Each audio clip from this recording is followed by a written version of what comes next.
అందరు ఎవరైతే వీళ్ళంతా నడుపుతారో నమస్కారం అండి. వీళ్ళంతా సైకిల్ రాని వాళ్ళే. నేర్చుకోవాలనుకున్న వాళ్ళు మీరు లిటరల్గా విజిట్ చేయండి. ఇక్కడ నేర్చుకునే వాళ్ళ ఎక్స్పీరియన్స్ చూడండి.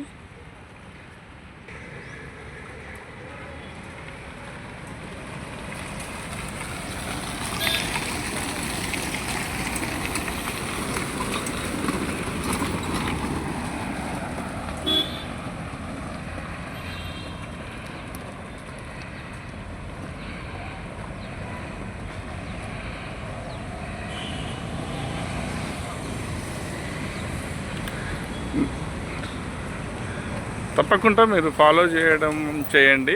చేసినట్లయితే మీరు మరిన్ని వీడియోలు చూడడానికి అవుతుందండి. మీకు మీ కాన్ఫిడెన్స్ కూడా బిల్డ్ అవుతుంది. మీకు కుదిరిన టైంలో ఆల్టర్నేట్గా కానీ రెగ్యులర్గా కానీ మీరు రాగలిగినట్లయితే మీకు సైకిల్ రాకుండా నేర్పించే విధానము. చిన్న వెహికల్స్ ఉండడం వల్ల మీరు సేఫ్గా నేర్చుకుంటారు, గ్యారంటీగా నేర్చుకుంటారు. తర్వాత ఈ చిన్న వెహికల్స్ మీద నేర్చుకున్నాక పెద్ద వెహికల్స్ ఉంటాయి అన్నమాట. తర్వాత మీ వెహికల్ కూడా మీకు ఇస్తాము. సైకిల్ రాకున్నా మీరు నేర్చుకునే విధానము, త్వరగా నేర్చుకునే విధానము, మీరు సాటర్డే ఆర్ సండే అట్లా కుదిరినప్పుడు కూడా మీరు వచ్చి నేర్చుకోవచ్చు అండి. దూరం ఉన్న వాళ్ళైనా మీరు ప్లాన్ చేసుకున్నట్లయితే సేఫ్గా నేర్చుకునే విధానము. మీరు లైక్ చేయడం, షేర్ చేయడం వల్ల కూడా మాకు సపోర్ట్ చేసిన వాళ్ళు అవుతారండి. వేరే వాళ్ళకు కూడా వీడియో హెల్ప్ అవుతుంది. తప్పకుండా మీరు లైక్ చేయడం, షేర్ చేయడం మర్చిపోకండి. చాలామందికి తెలియదండి టూ వీలర్ ఇట్లా నేర్పిస్తారు అనేది. మీరు లైక్ చేయడం, షేర్ చేయడం వల్ల లైన్ వాళ్ళకి రీచ్ అవుతుంది ఈ వీడియో.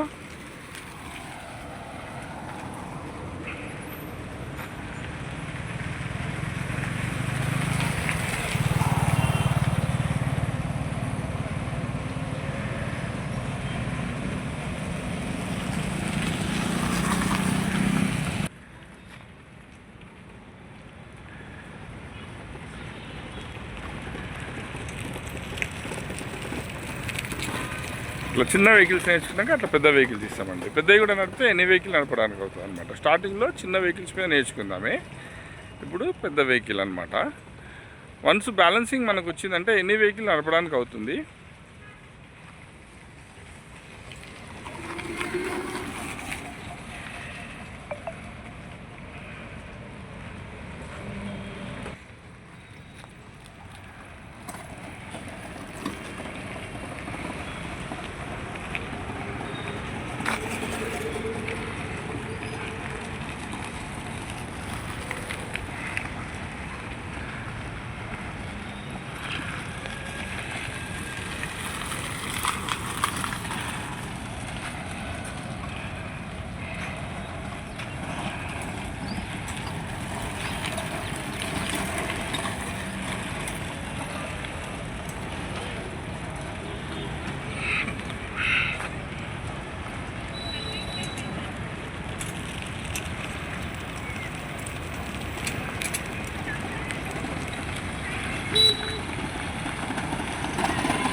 డ్రైవింగ్ నేర్చుకోమంటే